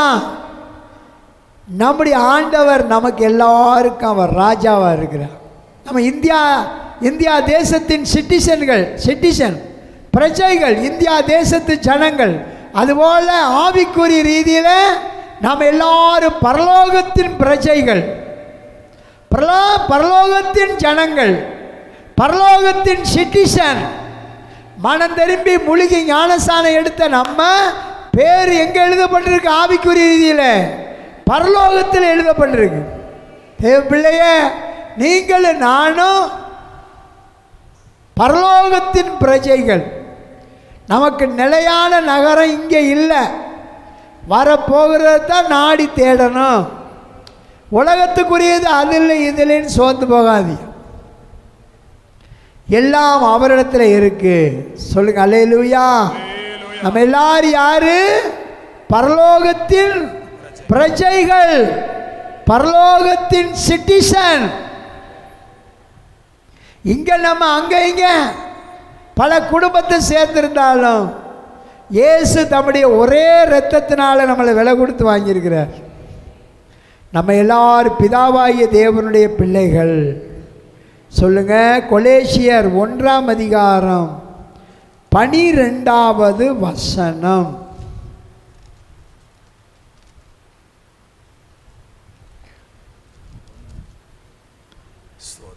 கொலேசியர் 1:12. ஒளியிலுள்ள பரிசுத்தவான்களுடைய சுதந்திரத்தில் பங்கடைவதற்கு. நல்லா விளங்குது ஆண்டுடைய பிள்ளை. ஒளியிலுள்ள பரிசுத்தவான்களுடைய சுதந்திரத்தில் பங்கடைவதற்கு நம்மை தகுதியுள்ளவராக்கினவரும், நம்மளை தகுதி உள்ளவராக்கினவரும், இருளின் அதிகாரத்திலிருந்து நம்மை விடுதலையாக்கி. நல்லா கவனிச்சியலா? இருளின் அதிகாரத்திலிருந்து நம்மளை விடுதலையாக்கி நமது அன்பின் குமாரனுடைய ராஜ்யத்திற்கு உட்படுத்தினவருமாய் இருக்கிற பிதாவை ஸ்தோத்தரிக்கிறோம். பிதாவை ஸ்தோத்தரிக்கிறோம். அல்லேலூயா சொல்லுங்க. நம்மளை எங்க இருந்து அப்பா விடுதலை ஆக்குனாங்க? சொல்லுங்க, இருளின் அதிகாரத்திலிருந்து, பிசாசின் அதிகாரத்திலிருந்து, சாத்தானுடைய மதுபான பழக்கத்திலிருந்து, சிகரெட்டு பீடி பழக்கத்திலிருந்து, பொல்லாத வேசித்தனமாகிய சினிமா பழக்கத்திலிருந்து, விக்கிரக ஆராதனை, பிள்ளி சூனிய ஆவாட்டத்திலிருந்து, தனி அந்தரங்க பாவத்திலிருந்து இருளில் கிடந்த நம்மளை இயேசு நம்மளை விடுதலையாக்கி தாமே பரிசுத்தவான்களுடைய சுதந்திரத்திலே நம்மளை பங்கடைய வைத்திருக்கிறாரு. எல்லாரும் சொல்லுங்க, நம்ம எல்லாரும் எங்க இருந்தோம்? இருளின் அதிகாரத்தில் இருந்தோம். ஆமென். 20வது வசனத்திலே எழுதப்பட்டிருக்கு பாருங்க, அவர் சிலுவையில சிந்தின இரத்தத்தினாலே சமாதானத்தை உண்டாக்கி பூலோகத்தில் உள்ளவைகள் பரலோகத்தில் உள்ளவைகள் யாவையும், பாருங்க, பூலோகத்தில் உள்ளவைகளும் பரலோகத்தில் உள்ளவைகள் யாவரும் அவர் மூலமாய் தமக்கு ஒப்புரவாக்கிக் கொள்ளவும் அவருக்கு பிரியமாயிற்று. இதெல்லாம் பிதா தம்முடைய குமாரனை நமக்கு அனுப்பி இருளின் அதிகாரத்தை வென்று அந்த அதிகாரத்திலிருந்து நம்மளை விடுதலை ஆக்கி நம்மளை இயேசு கிறிஸ்து பிதாவோடு தம்மை ஒப்புரவாக்கினார். அல்லையா சொல்லுவோமா? இப்போ எவ்வளோ பெரிய சபைனா சும்மா சாதாரணமாக நீங்கள் நினைக்கிறியா? அப்படி நினைக்கக்கூடாது. சபை என்பது மேன்மையான ஒரு ஐக்கியம். அதனால பவுல் சொல்றாரு, சபை கூடி வருதலை சிலர் விட்டு விடுகிறது போல என்ன செய்யாதீங்க, விட்டு விடாது. உங்க ஆசீர்வாதத்துக்கு நீங்களே தடையாயிடக்கூடாது, நீங்களே தடையாயிடக்கூடாது. சரியானபடிக்கு ஒவ்வொரு பாயிண்டாக எழுதி வச்சதுக்கு நான் சரியா இருக்கிறேன்னு பாருங்க, சரியா நடக்கிறேனான்னு பாருங்க. சொல்லுங்க அல்லேலூயா. நம்ம எல்லாரும் பரலோகத்தின் பிரஜைகள். ஆமென். பரலோகத்தின் சிட்டிசன். ஆமென். நமக்கு ஆதார கார்டு கொடுக்கப்பட்டிருக்கிறது, வேத புஸ்தகம் ஆதார கார்டு. அல்லேலூயா. நம்ம பேர் ஜீவ புஸ்தகத்தில் எழுதப்பட்டிருக்கிறது. சொல்லுங்க அல்லேலூயா. ஆறாவது பாயிண்ட், நாம் ராஜாக்கள். கர்த்தராகிய இயேசு கிறிஸ்து ராஜாதி ராஜா. நம்ம எல்லாரும் யாரு? ராஜாக்கள். நம்ம எல்லாரும் அதாவது ராஜாக்கள். நமக்கு யாரு? அவர் ராஜாதி ராஜா. நம்முடைய ஆண்டவர் யாரு? ராஜாதி ராஜா. கிங் ஆஃப் கிங்னு சொல்லுவோம்ல, ராஜாதி ராஜா. நம்ம ராஜாக்கள். அல்லேலூயா. ஆவிக்குரிய ரீதியில் நம்ம ராஜாதி ராஜாக்கள் அல்ல, நம்ம ராஜாக்கள். ஆனா கர்த்தராகிய தேவன் ராஜாதி ராஜா. அப்ப நீங்க நினைக்கலாம், நாங்க ராஜாக்கள் தானையா, ஏயா சபையில் பாய் விரிக்கணும், ஏயா சபையில் நோட்டீஸ் கொடுக்கணும்? அல்லேலூயா. பரலோகம் அதைத்தான் நம்மளுக்கு வேலை, அதாவது மாதிரியா வச்சிருக்கு. சொல்லுங்க அல்லேலூயா. பரலோகத்துக்கு பூலோகத்திற்கும் சகல உரிமையை பெருந்திய இயேசு கிறிஸ்து அவரே போஜனத்தை விட்டு எழுந்து பாத்திரத்தில் தண்ணியை வாய்த்து ஒரு துண்டை எடுத்து இடுப்பில் கட்டிக்கிட்டு இயேசு கிறிஸ்துவே சீசருடைய கால்களை என்ன செய்கிறாரு? அதை கழுவவும் துடைக்கவும் தொடங்கினார். சொல்லுங்க அல்லேலூயா. அவருக்கு நமக்கு மாதிரியை காண்பிக்கிறார். நம்ம ராஜாக்கள் தான். ஆமே. பிசாசை அடக்கி ஆளக்கூடிய ராஜாக்கள், கடன் பிரச்சனைகளை அதட்டி ஆளக்கூடிய ராஜாக்கள், நோய் பிணிகளை சுகமாக்கக்கூடிய ராஜாக்கள், கவலையில வேதனைகளை இருக்கிற மக்களை காயங்கட்டுகிற ராஜாக்கள். என்ன கைதட்டு வரலையோ? பூஜாக்களா நீங்க? அல்லேலூயா. ஆமென். நீங்களாம் குயின், தேவனால் தெரிந்து கொள்ளப்பட்ட குயின்கள். நாங்களாம் ராஜாக்கள். அல்லேலூயா. குயின்னா தெரியுதுல்ல, ராணி. அல்லேலூயா. மேன்மையானவர்கள், ராஜாக்களாக இருக்கிறோம். ஆமாம். வெளிப்படுத்தல் சுவிசேஷம் 1ஆம் அதிகாரம் 6வது வசனத்தை எழுதிக்கங்க. முதலாவது 1ஆம் அதிகாரம் 6வது வசனம், 5ஆம் அதிகாரம் 10வது வசனம், 19ஆம் அதிகாரம் 16வது வசனம். சொல்லுங்க. 1 தீமோத்தேயு 6ஆம் அதிகாரம் 15வது வசனம். குறிச்சுக்குங்க. இதெல்லாம் ரொம்ப முக்கியமான ஒரு பாஸ்போர்ட் மாதிரி, பாஸ்போர்ட் விசா எடுக்கிற மாதிரி. இப்போ நீங்கள் வாசிங்க, உங்களுக்கு ரொம்ப அருமையாக இருக்கும். வெளிப்படுத்தல் 1:6 படிங்க. நம்மிடத்தில் அன்பு கூர்ந்து, நம்மிடத்தில் அன்பு கூர்ந்து தமது இரத்தத்தினாலே, தமது இரத்தத்தினாலேயா, கவனிங்க, நம்மிடத்தில் ஏசப்பா அன்பு கூர்ந்து தமது இரத்தத்தினாலே நம்முடைய பாவங்களற நம்மை கழுவி நம்மளை கழுவி தம்முடைய பிதாவாகிய தேவனுக்கு முன்பாக தம்முடைய பிதாவாகிய பரம பிதாவுக்கு முன்பாக நம்மை ராஜாக்களும் ஆசாரியர்களும் ஆக்கின அவருக்கு நம்மளை எப்படி மாத்தினாரா? ராஜாக்களும் ஆசாரியனா நம்ம மேன்மையான பாஸ்டர்கள் ஆசாரியருமாக்கின அவருக்கு மகிமையும் வல்லமையும் என்றென்றைக்கும் உண்டாயிருப்பதாக. ஆமென் ஆமென். ராஜாக்கள் நம்ம ராஜாக்களா நம்மளை மாற்றி இருக்கிற. நீங்க இங்க பாருங்க, டீ கடைக்கு போய் சாப்பிட்டு வர அந்த மாதிரி நினைக்க கூடாது. ஏதோ ஆறாயிரம் இருந்தோம், ஐயாவுக்கு ஏதாட்டு காணி கொடுத்துட்டு போவோம். ஐயாவுக்கு காணிக்க கொடுத்து கொய்யாப்பழம் கூட வாங்க முடியாது. கர்த்தருக்கு காணிக்க விடு சொல்லுங்க. அல்லேலூயா. கர்த்தருக்கு செலுத்து. இப்போ நம்ம விசேஷ கூட்டம் நடத்த போகிறோம். அது யாருக்காக நடக்குது? எங்கள் ஏற்கனவே சபை ஆசீர்வதிக்கப்படணும், ஜனங்கள் மேன்மையிடணும், ஒரு புதிய ஆத்துமாக்கள் மனம் திரும்பணும். நம்ம மக்கள் நோட்டீஸ் ஒன்று கொடுத்தாங்கன்னா சில புதிய ஆத்துமாக்கள் மனம் திரும்புவாங்க, இருளில் நடக்கிற ஜனங்கள் வெளிச்சத்துக்கு வருவாங்க அப்படின்னு சொல்லி கூட்டங்கள் நடத்துகிறோம். கூட்டம் நடத்துறதுக்கு தேவ ஊழியர் 2 பேரும் காரில் வருவாங்க. ஒருவர் அரியலூர்லேருந்து வர்றார், காட்டுப்புறாவின் சத்தம். தேவ ஊழியர், அருமையான தேவ ஊழியர், முதிர்ந்த மனுஷன். இன்னொரு பிரதர் வந்து கோயில்பட்டியிலேருந்து வர்றாரு. அவர் ஐயப்ப பக்தனாக இருந்தவர். இன்றைக்கி கர்த்தர் அவரை தொட்டு வல்லமையான தேவ ஊழியனாக பயன்படுத்திக்கிட்டு இருக்கிறார். அல்லேலூயா. இப்போ இவங்களுக்கெல்லாம் வந்து போகிறதுக்கு நம்ம சும்மா அனுப்ப முடியுமா? அவங்க ஊழியத்துக்கு நம்ம காணிக்கை செலுத்தணும். அல்லேலூயா. அவங்களுக்கு நம்ம ஆப்பிரியம் கொடுத்து அனுப்பணும். அப்போ நம்ம இந்த தேவைகள் இருக்குது, மற்ற தேவைகள் இருக்குது. அப்போ இந்த காரியங்களுக்கெல்லாம் நம்ம என்ன செய்கிறோம்? அப்போ யார்கிட்ட வாங்க முடியும்? திராட்சை தோட்டம் எது? சபை தான் திராட்சை தோட்டம். அப்போ உடனே போய் ஒவ்வொரு வீட்லேயும் விசுவாசிகள்லேயும் காணிக்கை கவரை கொடுத்து அவங்கள்ட்ட கொஞ்சம் திராட்சை பழ கொலையை அறுத்து எடுக்கிறது. அல்லேலூயா. சில பேர்லாம் பார்த்தீங்கன்னா கூட்டம் முடிஞ்சு 1 வாரம் 2 வாரம் கழித்து காணிக்கை கவர் கிடக்கும். இது எதுக்கு? அந்த கூட்டத்துக்கு தான் காணிக்கை கவர் கொடுக்குறோம். அந்த கூட்டம் நடத்துறதுக்கு தான் தேவைகளும் கொடுக்குறோம். அந்த கூட்டம் நடக்கிறதுக்கு முன்னாடியும் கொடுக்கணும். கூட்டம் நடக்கும்போது முதல் நாளோ 2வது நாளுக்கு அந்த காணிக்கை வந்துடணும். அது எதுக்கு? அந்த கூட்டத்துக்கு செலவழிக்கிறதுக்கு. ஏன்னா நம்ம எல்லாரும் யார்? அவருடைய பிள்ளைகள். நம்ம அவருடைய பிள்ளைகளாக இருக்கிறதுனால அவருக்கு செலுத்த வேண்டிய அந்த உபகாரத்தை நம்ம செலுத்தணும். அல்லேலூயா சொல்லுங்க. நீ இல்லாத நேரம் தான் ஆண்டவருக்கு உற்சாகமாக கொடுக்கணும். சாரிபோத்து ஒரு விதக தனக்கு இல்லாத சூழ்நிலையில தான் இருக்கிற மாவில் அடைய சுட்டு முதல் தரமானதை தேவனுடைய ஊழியக்காரனாய் எலியாவுக்கு கொடுத்தான். 3 வருஷம் பஞ்ச முடிக்கு மட்டும் மாவு குறையலை, எண்ணெய் குறையலை. அவள் வீட்டார் சொந்தக்காரவங்கெல்லாம் சாப்பிட்டாங்களாம். அல்லேலூயா சொல்லுவோமா?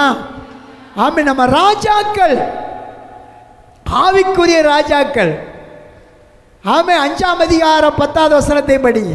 எங்கள் தேவனுக்கு முன்பாக எங்களை ராஜாக்களும் ஆசாரியர்களும் ஆக்கினீர். இது யார் விசுவாசிக்கிறீங்க? ஆமென். எப்போ தம்பி என்னப்பா அல்லேலூயா எங்கப்பா? செல்லங்களா அண்ணேலையா எங்கப்பா? அத உங்கள் அண்ணன் தூரத்தில் வேணும் என்னன்னு கூப்பிடுவோம்ல. உங்கள் பிள்ளை எங்கேயா போ, டே எங்கே போகிற ரமேஷ், அடே ராஜேந்திரன், அடே தானியல் கூப்பிடுவில்ல. அல்லேலூயா.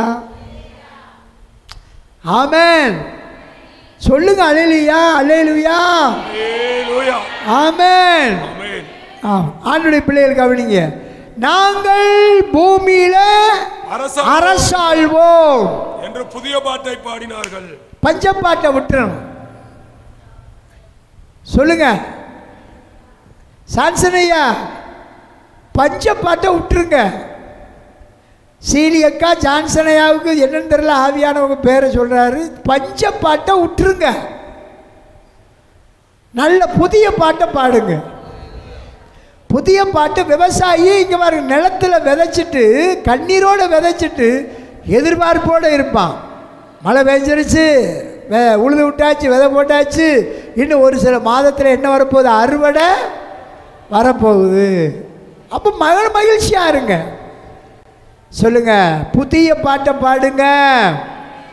ஃபாதர் பெர்க்மான் ஐயாட்ட போய் கேட்டால் சொல்லுவார், ஐயா இந்த குதூகல பாட்டில் எப்பவுமே வந்துச்சு, கிறிஸ்துவுக்கு புது வாழ்வு இந்த பாட்டிய வெற்றி உண்டுன்னு பாட்டியில் எப்போ எல்லாம் அந்த நாளில் நாங்கள் அந்த ஜெபத்தோட்டத்தில் ஆரம்பித்து அந்த காளையார்கள் பகுதியில் நாங்கள் செலவுக்கு காசு இல்லாமல் கிடக்கும்போது வந்த பாட்டுறா.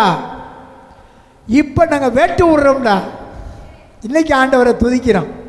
அல்லேலூயா சொல்லுங்க. ஆமென் சொல்லுங்க. அல்லேலூயா. ஆமென். இன்னைக்கு ஆண்டவருடைய பிள்ளைகள் பெற்றுக்கொள்ளத்தக்கதாக அறிக்கையிடுங்க. நாம் எல்லாரும் ராஜாக்கள் என்று பூமியில் அரசாளுவோம் என்று புதிய பாட்டை பாடினாங்க. கைதட்டி சொல்லுங்க, புதிய பாட்டு பாடினாங்க. சொல்லுங்க அல்லேலூயா. புதிய பாட்டு. இன்னைக்கு உங்களுக்கு கடனாக இருக்கலாம், வருமான குறைச்சலாக இருக்கலாம், தொழில் வாழ்வாதார தடையாக இருக்கலாம், பாட்டு படிங்க. அவன் வருவாளே, இவன் வருவாளே, அவன் என்ன செய்கிறது? இப்படி பஞ்சப்பாட்டு என்ன செய்யக்கூடாது? பாடக்கூடாது. அல்லேலூயா. ஆண்டவருடைய பிள்ளைகள் மகிமையாய் துதிக்க. ஏன்னா நம்முடைய ஆண்டவர் யாரு? வெளிப்படுத்தல் 19:16 ராஜாதி ராஜா. நம்முடைய ஆண்டவர் யாரு? ராஜாதி ராஜா. கர்த்தாதி கர்த்தா என்னும் நாமம் அவருடைய வஸ்திரத்தின் மேலும் அவருடைய தொடையின் மேலும் எழுதப்பட்டிருந்தது. அல்லேலூயா. இன்னைக்கு உலகத்தில் யுத்தங்கள் நடந்துகிட்டு இருக்கு. இஸ்ரவேல் ஒரு குட்டி நாடு. இவ்வளவு தைரியமா மற்ற நாடுகளோ யுத்தம் பண்றதுக்கு என்ன காரணம் தெரியுமா? அவங்க ராஜா தான்.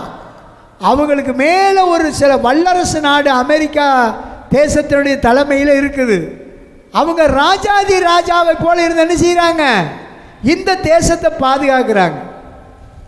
இவங்களுக்கு என்ன தைரியம்? எங்களுக்கு வல்லரசு நாடு அமெரிக்கா தேசம் என்ன செய்யுது இருக்கு. அவங்களுக்கே இவ்வளவு. அல்லேலூயா. அவங்களுக்கு மாம்ச ரீதியில் அவங்களுக்கு ஒரு தைரியம். நமக்கு என்ன தைரியம்? சொல்லுங்க அல்லேலூயா. நம்மளை படைச்சவர் சாதாரண ராஜாவும் அல்ல, கூஜாவும் அல்ல. அவர் ராஜாதி ராஜா என்னும் நாமம் உள்ளவர். அவருக்கே தெரியாத ஒரு நாமம் எங்க எழுதப்பட்டிருச்சு?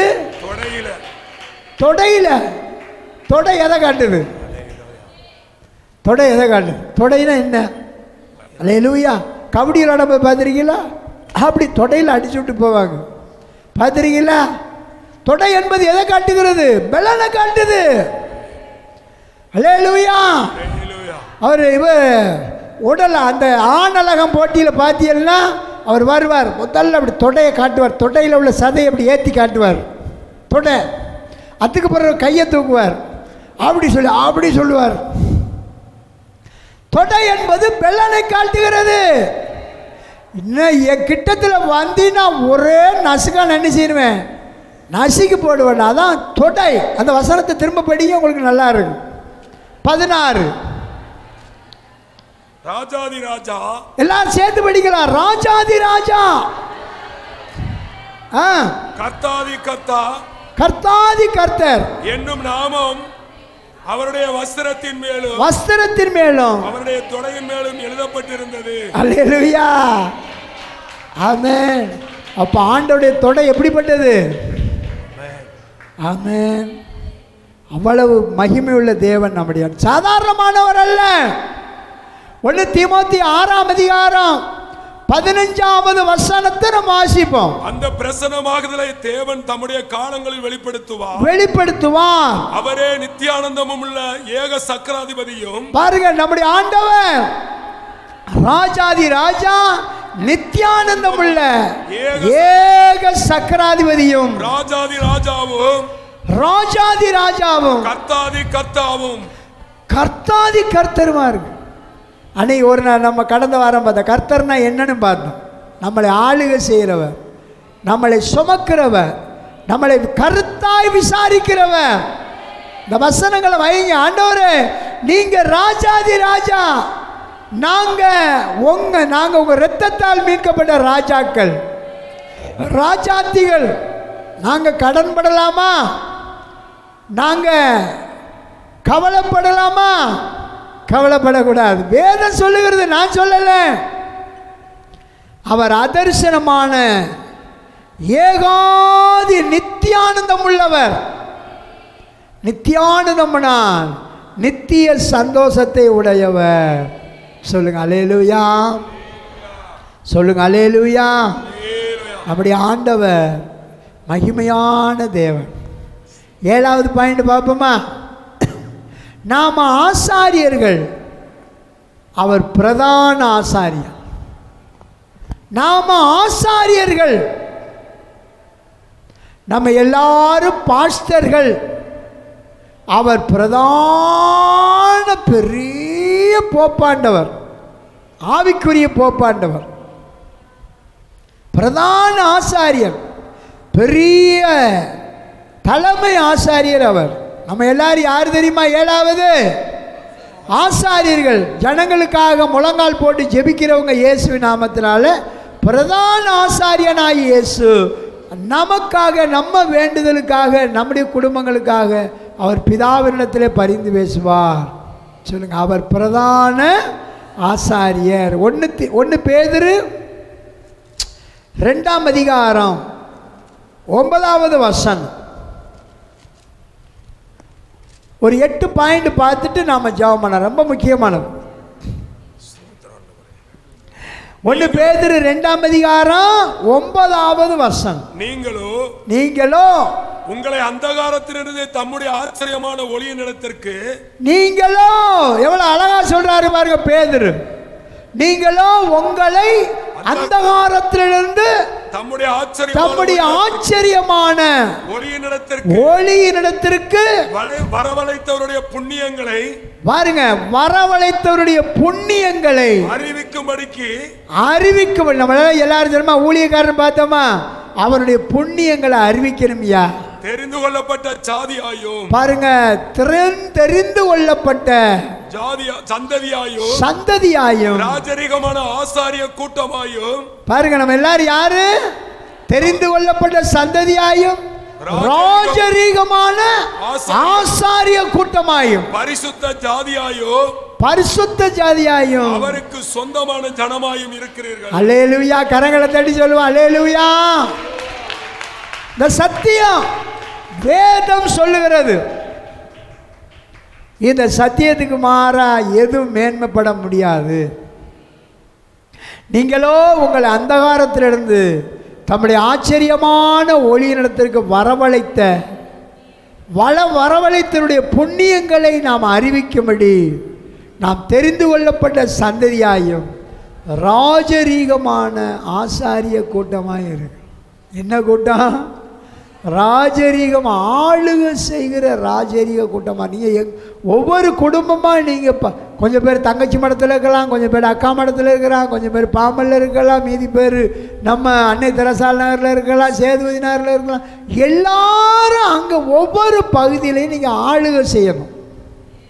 சொல்லுங்க அல்லேலூயா. நாம் ஆசாரியர்கள், ஆனால் இயேசு கிறிஸ்து பிரதான ஆசாரியர். பழைய ஏற்பாட்டில் ஆரோன் தான் பிரதான ஆசாரியர். ஆரோனின் பிள்ளைகள் ஆசாரியர்கள். அல்லேலூயா சொல்லுங்க. இயேசு கிறிஸ்து புதிய ஏற்பாட்டில் அவர் பிரதான ஆசாரியர். நாம் எல்லாரும் சின்ன சின்ன ஆசாரியர்கள். அல்லேலூயா சொல்லுங்க. மேன்மையானவர்கள். எபிரேயர் 8ஆம் அதிகாரம், ஆமாம், 1வது வசனமும் 2வது வசனமும் படிக்கலாம். மேற்சொல்லியவைகளில் முக்கியமான பொருள் என்னவெனில், பரலோகத்தில் உள்ள மகத்துவ ஆசனத்தின் வலது பாரிசத்திலே உட்கார்ந்திருக்கிறவருமாய். எங்க இருக்கிறார் ஆண்டவர்? பரலோகத்தில் இருக்கிற வலது பாரிசத்தில் மகத்துவமானவருடைய வலது பாரிசத்தில் இயேசு கிறிஸ்து உட்கார்ந்திருக்கிறவருமாய்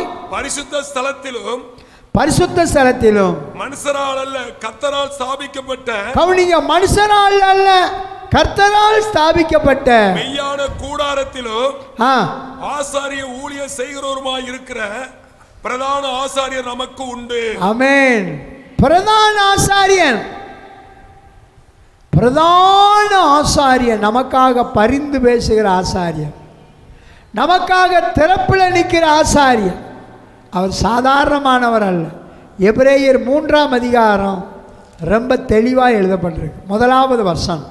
இப்படி இருக்க பரம அழைப்புக்கு பங்குள்ளவர்களாகிய பரிசுத்த சகோதரரே, கவனிங்க, பரம அழைப்புக்கு பங்குள்ளவர்களாகிய அவர் நம்மளை பார்த்து சொல்றார், பரிசுத்த சகோதரரே, நாம் அறிக்கை பண்ணுகிற அப்போஸ்தலரும் பிரதான ஆசாரியருமாய் இருக்கிற கிறிஸ்து, பாத்தீங்களா, பிரதான ஆசாரியருமாய் இருக்கிற கிறிஸ்து இயேசுவை கவனித்து பாருங்க. அல்லேலூயா சொல்லுங்க. நம்மெல்லாம் யாரு? பிறருக்காக திறப்பில் நின்று பரிந்து பேசுகிற ஆசாரியர்கள். அல்லேலூயா சொல்லுங்க. நம்ம எல்லாருக்காக பிதாவின் வலது பார்சத்தில் அமர்ந்திருந்து பிதாவினிடத்தில் பரிந்து பேசுகிறவர் யாரு? இயேசுவாகிய பிரதான ஆசாரியர், தலைமை ஆசாரியர். அல்லேலூயா. ஆமென், ஆமென். நம்ம ஆண்டவர் பிரதான ஆசாரியர். ஆமென். 7வது பாயிண்ட் பார்த்துட்டு நம்ம ஜெபம் பண்ணுவோம்.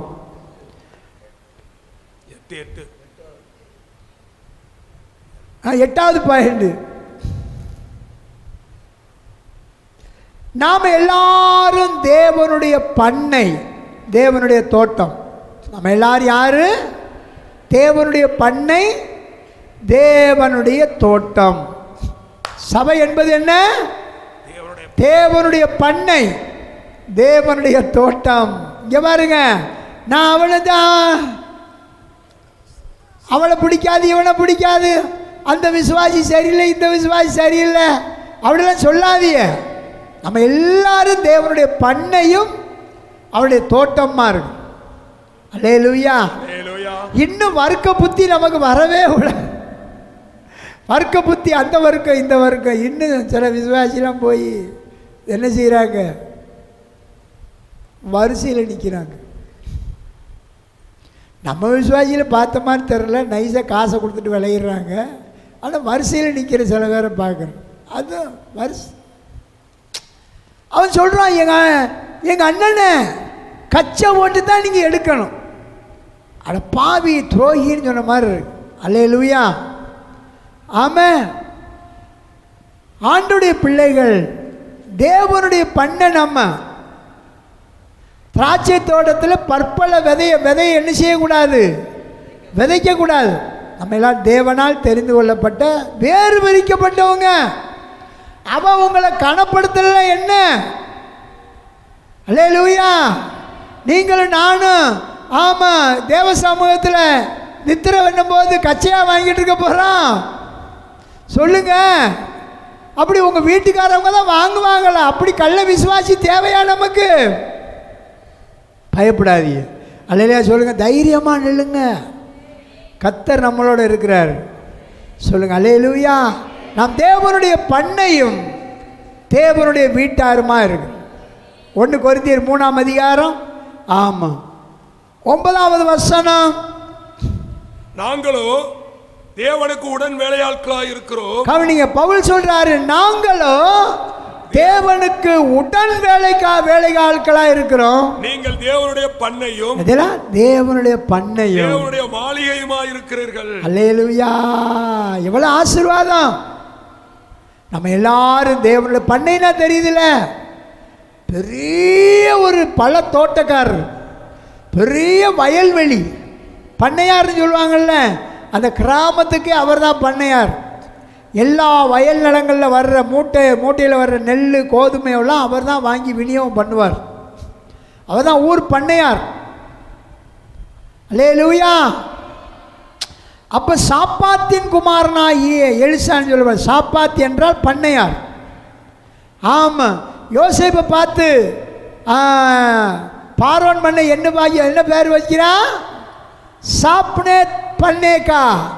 சாப்னேத் பண்ணேக்கா. அதான் பண்ணையார் ராணி. எல்லா வயல் நிலங்களையும் விசாரித்து நடத்த வேண்டிய பொறுப்பு உன்னிடத்தான் கொடுக்குறேன். அல்லேலூயா சொல்லுங்க. நாம் தேவனுடைய பண்ணையும் அவருடைய மாளிகையா இருக்கிறோம். அவர் தங்குற மாளிகையா இருக்கிறோம். நம்ம ஆராதிக்கும் போது ஆமாம், எப்படி இந்த பேன் காத்து நம்ம மேலே வருதோ அதுபோல் பரிசுத்த ஆவியானவர், நித்திய ஆவியானவர் நம்ம மேலே அசைவாடுவார், நமக்குள்ளே இருக்கிறார். முழங்கால் போடுங்க எல்லாரும். உங்களுக்கு சத்தியத்தை, விலையேறப்பட்ட சத்தியத்தை எளிய நடையில் ஆமாம் சங்கு வச்சு பால் ஊட்டுறது போல் பால்ராஜையாவுக்கு கொடுத்தாச்சு. அல்லேலூயா, ஆமென். புரியுதா? இப்போ கவலைப்படாதீங்க. நம்ம யாரு? ஆமாம், பிள்ளைகள். இனி பிசைக்கு போனதை, முடமமானதை திடப்படுத்துங்க. அனாதைன்னு சொல்லாதீங்க. நான் திக்கற்றவன் திக்கற்றவன் சொல்லாதீங்க. சொல்லுங்க அல்லேலூயா. பிள்ளைகள். ஆமென். ஃபாதர் பாடுறார், இயேசுவின் பிள்ளைகள் நாங்கள் எப்போதும் மகிழ்ந்திருப்போம். என்ன இப்போ போட்டு பேக்க போட்டு இது பண்ணிக்கிட்டு எல்லாம் முழங்கால் போனால் என்ன காலை ஒடிச்சுக்கிட்டு என்ன பிள்ளைய. ஆமாம், காலை மடக்கி மடக்கி இருந்துக்கிட்டு என்னம்மா. அல்லேலூயா. நல்லா உற்சாகமாக இருங்கம்மா. நல்ல நேர இராணுவ வீராங்கனை மாதிரி நடங்கம்மா. காலை மடக்கி மடக்கி இருந்துட்டு நடக்கும்போது நொண்டி நோக்கிற மாதிரி நடக்கக்கூடாது. நல்லா ஸ்ட்ராங்காக இருங்க. கர்த்தர் நம்முடைய தளர்ந்த கைகளை திடப்படுத்திட்டாரு. தள்ளாடி தெரிஞ்சிய பாருங்க. நீங்கள் நானும் ஒரு காலத்தில் தள்ளாடி தெரிந்தோம். ஐயோ, இந்த சமுதாய மக்கள் மத்தியில் நானும் ஒரு குடும்பமாக வாழ்ந்துருவனா, நானும் ஒரு மனிதனா மனுஷியா வாழ்ந்துருவனா ஐயோ என்று நாம பரிதவித்திருந்த நம்ம தள்ளாடின முழங்காலை ஆண்டவர் பலப்படுத்திட்டார். சொல்லுங்க அல்லேலூயா. பிசகி போயிருந்தோம், நம்மளை உறுதிப்படுத்திட்டார் ஆண்டவர். சொல்லுங்க, நெஞ்சில் கையை வச்சு, 2 கையை வச்சு, ஏசப்பா நான் உங்க பிள்ளை, நான் உங்க பிள்ளை, நீங்க தான் எனக்கு டாடி. அல்லேலூயா. நான் உங்க பிள்ளைப்பா. ஆமென். நான் உங்க சில்ட்ரன், உங்க பிள்ளை, நானாதே அல்ல. ஆமென். நாங்க சீசர் ஆண்டவரே, நீங்க நல்ல போதகர். உங்களை போல நாங்களும் இருக்கணும். நல்ல போதகர். உம்மை போல, உங்களை போல நான் இருக்கலையா. உம்மை போல் மாறிட உலகமெல்லாம் சென்றிட, உம்மை போல் மாறிட உலகமெல்லாம் சென்றிட, அப்பனே ஆசீர்வாதம் தந்திடுமையா, அப்பனே ஆசீர்வாதம் தந்திடுமையா. அல்லேலூயா. சொல்லுங்க, சொல்லுங்க. நாம சகோதரர், நமக்கு மூத்த அண்ணன். நாம அடிபட வேண்டிய இடத்துல அவர் அடிபட்டா, நாம நொறுக்கப்பட வேண்டியதில் அவளை நொறுக்கப்பட்டா. நான் சிறையில் அடைக்கப்பட வேண்டிய இடத்துல இயேசு எனக்காக பாடுகள் என்ற சிறைக்குள்ளே தன்னை ஒப்பு கொடுத்தார். ஹல்லேலூயா. நம்ம மூத்த அண்ணன், பயப்படாத, எனக்கு ஆண் குழந்தை இல்லையே, எனக்கு கூட பிறந்த சகோதரர்களே, நீ கலங்காத. நித்திய தகப்பன், நித்திய அண்ணன் அவர். யாரெல்லாம் நீங்க உங்க மனசார ஒப்பு கொடுக்குறீங்க. நாம பிரஜைகள், பரலோகத்தின் பிரஜைகள். சொல்லுங்க, அவர் ராஜாதி ராஜா, அவர் ராஜா, நாம பிரஜைகள். சொல்லுங்க அல்லேலூயா. நம்ம ராஜாக்கள், அவர் ராஜாதி ராஜா, கர்த்தாதி கர்த்தர். சொல்லுங்க, கையவசத்தில் நித்தியானந்தம் உள்ள ஏக சக்கராதிபதி, ஏக சக்கராதிபதி. உங்களை மூடி இருக்கிற எல்லா அழுக்கு வஸ்திரங்கள் விலகட்டும். பர்த்திமே குருடே, ஆமே, அழுக்கு வஸ்திரத்தை போத்தி கொண்டிருந்தான். இயேசு அவனை பார்த்து அவனை கூட்டிக்கிட்டு வாங்கன்னு சொல்லும்போது அவன் அழுக்கு வஸ்திரத்தை தூக்கி வீசினான், பாரம்பரியத்தை தூக்கி வீசினான். சரித்திரம் சொல்றது அவர் ஒரு யூத குடும்பத்தை சேர்த்தவன். அதனால தான் இயேசுவை கண்ணும் கருத்துமா கூப்பிட்டான், தாவீதின் குமாரனே என்று சொல்லி. அவன் பாரம்பரியத்தை தூக்கி வீசினான், கவலையை தூக்கி வீசினான். ஓடி போய் ஆண்டவரே நான் பார்வை அடையும் என்று பார்வை அடைந்தான். இயேசுவுக்கு பின் சென்றான். சொல்லுங்க அல்லேலூயா. நாம பிறருக்காக ஜெபிக்கிற ஆசாரியர்கள். சொல்லுங்க, அவர் நமக்காக ஜெபிக்கிற பிரதான ஆசாரி. சொல்லுங்க அல்லேலூயா. எல்லாரும் சொல்லுங்க, நான் தேவனுடைய பண்ணை. என் வீட்டுக்கு எஜமான் ஆண்டவராய் இயேசு கிறிஸ்து. நான் பூமிக்குரிய இதில் என் வீட்டுக்கு நான் எஜமானா இருந்தாலும் என்னையும் என் வீட்டை ஆளுகை செய்கிற பெரிய எஜமான் அவர் தான். எல்லாரும் அப்படி எழுந்திருந்து இன்னைக்கு அப்பாவுக்கு நன்றி செலுத்துவோமா? எல்லாரும் அழகானவர், அருமையானவர், இனிமையானவர். அழகானவர், அருமையானவர், இனிமையானவர். பாடுங்க. மகிமையானவர், மீட்பரானவர். மகிமையானவர், மீட்பரானவர் அவர் இயேசு, இயேசு, இயேசு. போடுங்க தாளத்தை. ஆமே. அழகானவர், அருமையானவர், இனிமையானவர் இயேசு. மகிமையானவர்.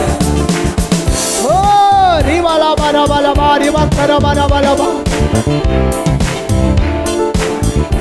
அவர் இயேசு, இயேசு, இயேசு. நம்ம இயேசு.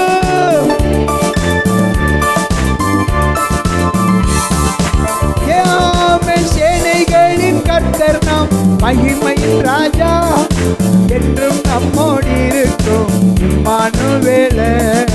சேனைகளின் கர்த்தர் நாம், மகிமையின் ராஜா என்றும் நம்மோடு இருக்கும் இம்மானுவேலே. என்றென்றும் இனிமேலும் எந்தன் ராஜா, என்றென்றும் இனிமேலும் எந்தன் ராஜா.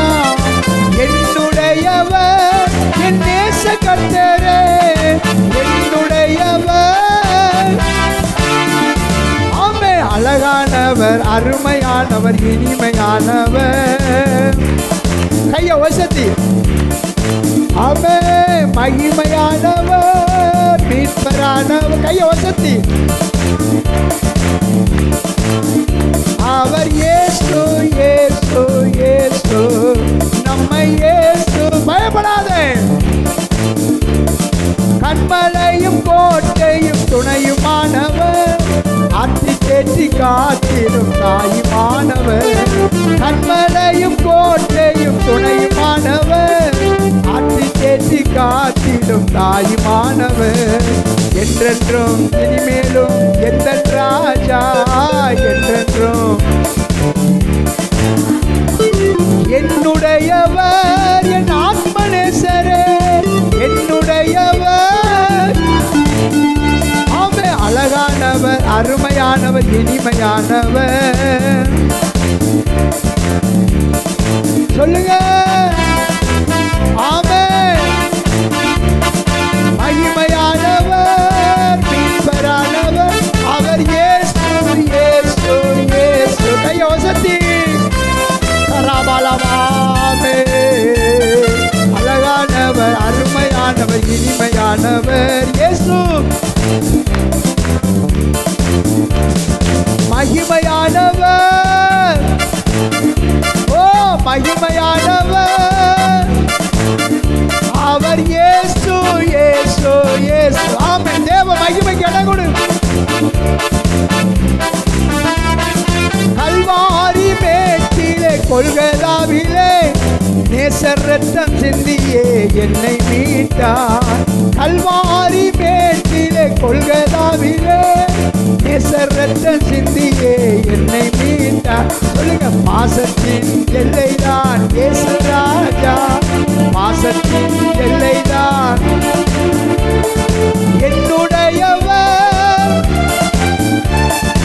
என்னுடையவர், என் அன்பு ரட்சகர், என்னுடையவர், அன்பு ரட்சகர், என்னுடையவர், என்